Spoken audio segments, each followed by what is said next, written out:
Hello, everyone. Hello. My name is Jessie Lang. I am a full-time housing provider. We own and we self-manage 70 units as of today. That's 70.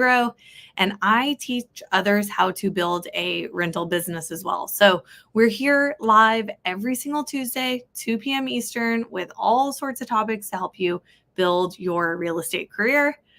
Today, we are talking about the top 10 tips and tricks that I have learned over the years to help you with self-management, with managing your own portfolio. Now, like every other session, super interactive. I want to hear from you. If you are watching live, let us know live in the comments. If you are watching the replay, let us know there too. Let us know when you're watching it. This is Little Pickles, in case you're wondering. He is adorable and he is available for adoption. I'm using my internet platform to get animals adopted. So if you guys want a cute little rascal of a dog, Pickles is available. But we are talking today about real estate, top 10 tips and tricks that I've learned over the years to self-manage your rental portfolio. Now, I want to clarify something.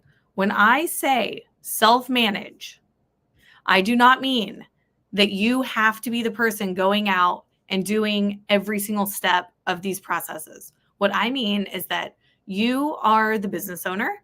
You are the decision maker. Now, you may hire, you may outsource, you may do whatever you need to still own the process and still own the decisions, but not necessarily do the work yourself. If you're just, hey, Molly, hey, Andrew, if you guys are just starting out, you may be doing this all yourself, and that is perfectly fine. Definitely how I started. It's how I have figured out all this stuff over the years. So just want to clarify that.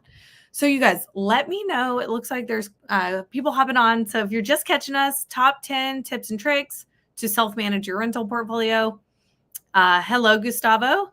So let me know in the comments, do you already own rentals? Do you already own rental properties? And if so, do you self-manage them? Do you have property management? Who's managing your portfolio for you? It really helps me to know kind of who I'm talking to so I can kind of tailor our conversation. All right. Okay, well, cool. So then a little about my story and kind of how I got here is I'll give you the short version. If you've been around the page at all and the group at all, then you have definitely heard this before. But here's the short version. So I started house hacking back in 2013. I grew up in Austin, bought a condo right out of college, and was renting it out by the room. So I had really no formal coaching on how to become a landlord. It just happened very quickly overnight. And a few months later, after I moved out of there, I had long-term rentals or renters. And then I bought another house. I had roommates there. Next year, bought another house, had roommates there. And at this point, I had roommates where I was living plus 2 long-term rentals. Again, totally making it up as I went. I joked that I was like house hacking before I even knew it was a term. And then 2016, so those 3 properties got me from 2013 to 2016. I was pretty much living on some rental income. I still had my W-2, but I knew that I wanted to do something more. So I basically left it all behind and I went to go travel for a year around the world. And it was amazing. It was life-changing. I met my gorgeous wife. And then I also was introduced to the W-2 job that brought me to Columbus. So all of that was in Austin. 2017, moved to Columbus. And I kind of had a taste of real estate, right? But I didn't really understand that it was like a career or an option for long-term wealth. No one in my life had ever shown me that was a possibility. But I was going to real estate meetups. I was working my W-2 only for the first 18 months I lived in Columbus. It's now been 7 years, which is crazy. But first 18 months, I was going to all these real estate meetups. I was meeting people who were showing me that like real estate was possible as a career. So 2018 comes along, August 2018, pivotal moment, quit my job and went real estate full time. I was wholesaling everything, direct to seller marketing. I didn't have any money really. So I like I had to wholesale everything to raise capital. And then from there, I was like, okay, well, I have a taste of, you know, long-term rentals just from my house hacking days. So let me start buying. So I was buying with the conventional, 20% down, and it was just really, really slow. So it wasn't until January of 2021 that I got really, really clear on the BRRRR method. And it was about 3.5 years ago at this time. That is when our business took off. So I went from having 11 doors in the past 3.5 years, we're just over 70. So it's been really, really fast. And the reason I've been able to do it so fast is because everything I learned that I am about to teach you. You guys, so let me see who's here. We have Andrew has a quad. Molly doesn't own any quite yet. That's okay. We're going to get you no doors yet. Yeah, Carlos, we got you covered. So we're gonna hop right into these tips and tricks, the reason you're all here. But I want to give you a reality check on something. So owning rental properties has been glorified as a side hustle. Easy mailbox money. You've heard this passive income. That could not be further from the truth. So it's a business, and you're not just selling a widget. You're not just selling, some TikTok shop little product that going to end up in a landfill, like you're selling housing. You're selling something that is a critical and integral part of your residents' lives. So you are responsible for their housing, and you have a duty to provide a clean and a safe product. So there's going to be hard days. There are absolutely going to be hard days. People are going to disappoint you in every single aspect of everything that you do in this business. These tips and tricks, some are more specific, some are more practical. Others are like overarching themes. We're not going to go like step by step, but if there's something that you specifically need help with, we have tons of other trainings in this group, and feel free to ask any questions if there's something more like specific that you want to hear about. So let's hop into it. First and foremost, surround yourself with an amazing team. I cannot say enough how critical the people you surround yourself with are for you. So what we call the dream team, these are like the critical people that you're going to work with on a pretty regular basis. We have our inspector, contractor, handy person, your real estate agent, your insurance advisor. And then we have other supporting roles like, your cleaner, photographer, pest control, lawn care.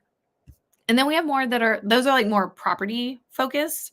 Then we have a bunch that are more, kind of behind the scenes, or like business focused. So bookkeeper, CPA, virtual assistant, attorneys, lenders, titles. Like these are the people that you're going to work with on every single project.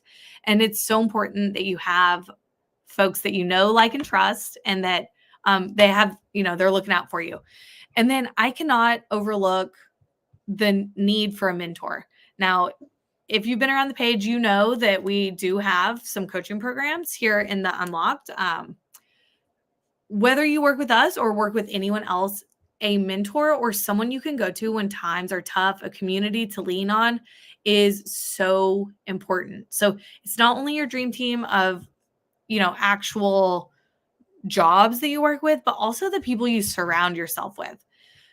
Now, how do you make sure that these people stay on your dream team and stay with positive relationships? So due diligence, trust but verify, stay top of mind, and share what you can. Everyone thinks that, it's only take when you're hiring someone, but you have a skill. You understand how to buy and sell real estate. You understand, like, you can give that as well. So we are giving to our contractors in knowledge and time, energy, every way I can.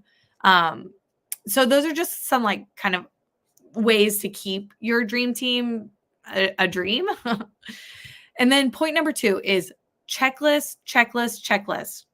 Create a system and that sets expectations. So with your internal team, what happens when someone moves in, when they move out, if there's an eviction, if there's a purchase, a sale, maintenance work, like what are your processes internally with your team? And then checklist as far as like, what do you do on your renovations? We do the same work each and every project, right? So we have standardized materials. We have a final payment checklist that no one's getting paid on a project until this checklist is complete with pictures and all that. So that checklist ensures that our projects are getting done. And then checklists with residents, like a welcome letter. How do they sign up for utilities? What does a maintenance request look like? How do you pay your deposit? And then we can do some monthly newsletters and checklists for them, for things for them to look at. So that would be my tip number 2. And you guys, again, let me know in the comments if there's anything that you want to hear, if there's anything, that I've left out or you want me to clarify. I'm happy to do so. Number 3, BRRRR whenever possible. So everything that we buy is a BRRRR, stands for buy, renovate, rent, refinance, repeat. The idea is that you pull out your initial investment so that you can go use that money to go buy again. That's how we've been able to scale so quickly. But this really gives you, like, using the BRRRR method gives you 2 really, really important outcomes. So first is that you have really we say maintenance free, but a low maintenance asset, right? Because you have new mechanicals, you have new cosmetics. And so the idea is that you're not getting whack-a-mole with maintenance. It's like everything is pretty new. So we're aiming for a 10-year life when we're deciding what renovations to do. We're looking for 10 years of like little to no maintenance. Of course, you're still going to have little leaky faucets and stuff, but we're not replacing an HVAC system and all that. And then also it attracts quality residents. So it shows that you care about your asset, right? And that you care about your product, you care about the product you're putting out in the world. And that's going to attract people who also care about their housing. So BRRRR whenever possible gets you maintenance free and higher quality residents. So number 4 tip and trick is get ahead of maintenance issues. This can be done a lot with your major renovation when you BRRRR property, but then also we do ongoing 6-month inspections. It shows that you care. It shows that you're checking in and you're not only looking for maintenance. You're also looking for, pets that aren't supposed to be there or, other people who may not be on the lease. You're checking for the cleanliness of the unit because that can attract rodents or bugs. An example of this would be like a small leak under a sink that's not checked, not found by the resident or by yourself, could turn into, honestly, a whole new kitchen. And that sounds dramatic, but it's really hard to replace only the cabinet that's under the sink. You're tearing out the countertops, you're tearing out the sink, you're tearing out the backsplash. Maybe not that dramatic, but it can end up in a much, much bigger project if it goes unchecked. So do those 6-month inspections and get ahead of maintenance issues. Number 5 is use a property management software. You guys, the benefits of a software are automation, streamlined, keeps everything in one place. You can accept online payments and auto pay, mass messaging that is not your personal cell phone, right? That's super important. Digital lease signing, so you're not running all over town, signing leases, just all sorts of benefits that come with the property management software. There are a ton of options out there. Just pick one based on your desire to scale. So when we started, I was using Tenant Cloud. If you look back to when I started, when we had, 5 properties, I put software in place. I couldn't imagine that we would have 70 one day. So I used one that was good for like kind of smaller scale. Around 55, 60 units, we actually switched over to Buildium, which has a lot more features. So if you think that you're going to have a big portfolio, then I would say go ahead and like get a software that's built for that, because it is a bit difficult to switch everyone over. But regardless of what you're starting with or where you think you're going, use a software. Absolutely. So the next 2 are kind of designed to keep you out of trouble, because all of your hard work that you've put in could be wiped out with one lawsuit. And these are so preventable. So first is emphasize safety. Know your local housing codes. Every county is different, but they're all going to have something around fire safety, handrails, trip hazards, mold. We kind of nicknamed the M word because we, uh, it's one that people can think is really scary and run with it. But we're always going to address, if there's ever concern, pests, rodents, gas leak from appliances or anywhere in the system. You want to check that all lighting works outside. Someone could trip and fall down a stair, and if there's no handrails, you could really get yourself in trouble. So do not cheap out on safety items. Don't prioritize a new kitchen or a new bathroom if all of your safety items have not been addressed. Function and safety come first, cosmetics come second. If you can't afford both, consider not doing the project, or consider, kind of scaling it back on the cosmetic side, but do not cheap out on safety or function. And then the second one to keep you out of trouble is tip number 7 is understand fair housing. So Federal Fair Housing Act was passed in 1968 by President LBJ, and the purpose is to protect people from discrimination around renting, buying, or getting a mortgage, right? So obviously we fall into this category. The protected classes in fair housing are race, color, national origin, religion, sex, including gender identity and sexual orientation, right? Want to distinguish that. Familial status, meaning children, disability, and then a really important one that you guys would need to check with your own county. So here in Franklin County, we cannot discriminate on source of income, meaning where someone is paying their rent, whether it's a CMHA, like Section 8 program, or however they earn their money, as long as it's legal, we cannot discriminate against that. So the practical case here is that basically landlords are required to accept Section 8. So it's really, really important that you know that for your own county.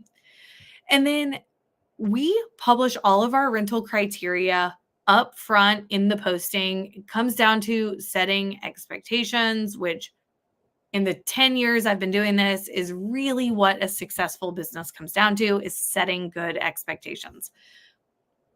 Some examples, it's just be careful when you're writing these listings. So some are really easy to distinguish. Like you would know very quickly if something is being discriminated on race, gender, etc. But then there's other ones that are a little bit trickier. So in a listing, we see people write, fenced yard, perfect for a growing family. That could, in the wrong hands, get you in trouble, right? Because you're discriminating against familial status. So when in doubt, leave it out. Let me know, you guys, in the comments, has anyone ever been part of a lawsuit around fair housing or around safety, anything like that, for those that have rentals? I'm curious. We have not been part of a lawsuit on either of those. So if you have been, I would love to hear a story. Let me know in the comments. All right. So then tip number 8 is keep impeccable records. It is very cute and easy to remember the details of all of your properties when you have a handful. I thought I could remember everything for a while. For probably the first year, I was like, oh yeah, I got this. I can remember this. You can't. If you want to scale any sort of business, you have to have systems, you have to have processes, you have to write it down, you have to track everything. So the system that we use is our data management system. It's custom built in Podio. There are tons of other options, Asana, Monday, Google Drive. This is different than your property management software. This is where you're actually tracking your purchases, your renovations, your appraisals, everything that is kind of owner facing or internal team facing.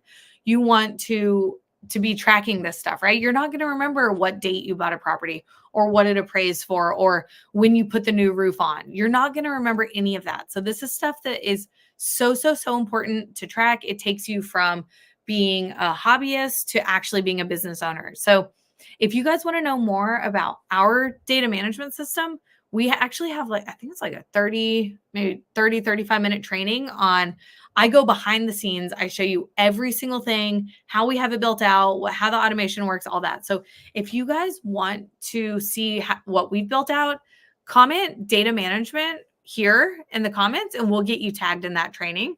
So let us know data management in the comments if you're on the replay or live, if you want to see that. And then you guys know tip number 9, and this seems like a no-brainer, but you'd be shocked at how many people are buying on emotions. You have to know your numbers. Keep your QuickBooks updated. If you're not using QuickBooks, step 1, get QuickBooks. Step 2, keep it updated. If this feels overwhelming, you can outsource. Know your numbers as far as like the cost of a turnover. So an example that I like to use is, say that you want to raise your rent by $50 a month. Okay. So that's $600 a year. If you know that turnover is going to cost you $2,500, $3,000, do you think you're going to raise that rent and risk a turnover? Of course not, right? And again, if you need to raise rent closer to market, it's like a couple $100, it may make sense to have a turnover and get a bigger renovation done and bump rent up to market value. So you can't make those decisions if you don't know your numbers. That's just one very easy example. And then it's important for making a decision. So any decision. So we basically sell off our bottom 5% of our portfolio every year. So 1 to 2 to 3 properties, kind of depending on numbers, depending on performance, but you can't make those decisions if you do not know your numbers. So that is tip and trick number 9. And then last but not least, and you guys, this one is going to be a little cheesy and I'm going to speak from the heart for a second, but remember that we are all human. I'm a human, happen to be a business owner. Folks that are renting our units are human. They're going through their own everyday troubles, work, family, children, all of it. So, they could be sick. They could be having family issues, job struggles. Everyone has a bad day. And you have to remember to treat people the way that you want to be treated. You are in, for better or worse, a relationship with all of your residents, right? You are in a signed lease. This is not going to just, you can't just ghost someone and then they're gone the next day. Like you have a duty to treat people right for being human and for the sake of your business, right? Because you want to keep people in place as long as possible, as long as they're paying and taking care of the properties. Rental properties are not for the faint of heart, but I promise you, if you take the time to set up a strong and repeatable system, it is all going to be worth it. So we do have some comments, some questions that I am going to answer. Right before that, I want to summarize. So our top 10. So if you missed everything and you're just watching this, first, go back and watch it all. But if you're just catching the replay, to summarize, our top 10 tips and tricks are: surround yourself with an amazing team, checklist, BRRRR whenever possible. That's buy, renovate, rent, refinance, repeat. Get ahead of maintenance issues, use property management software, emphasize function and safety, understand fair housing, keep impeccable records, know your numbers, and remember that we are all human. Let me know if you guys like this. Let me know if this has been helpful, if you're going to implement some of these things in your business. And then I'm going to hop in. I'm going to answer some questions. So Andrew asked, how are we finding BRRRR deals? So MLS is swamped. It's all about speed. We're definitely still finding deals on the MLS. Yes, they're fewer and further between than they were even a couple years ago, but the deals are still there. So if you know your numbers and you can act fast and you can close fast, having those the dream team, your lender, your private money lenders, having those people like on deck, lined up. So when you're ready to make an offer, they're ready, to work with you. The deals are still there. And if they're not in your market, maybe consider investing remote and going somewhere that there are more options. Got a lot of people saying data management. Love it, love it, love it. You guys, that was such a fun training. Sarah says very helpful. Thank you. Yes, you're welcome, Molly. So here we go. Andrew is also asking if out of state feel good finding property management.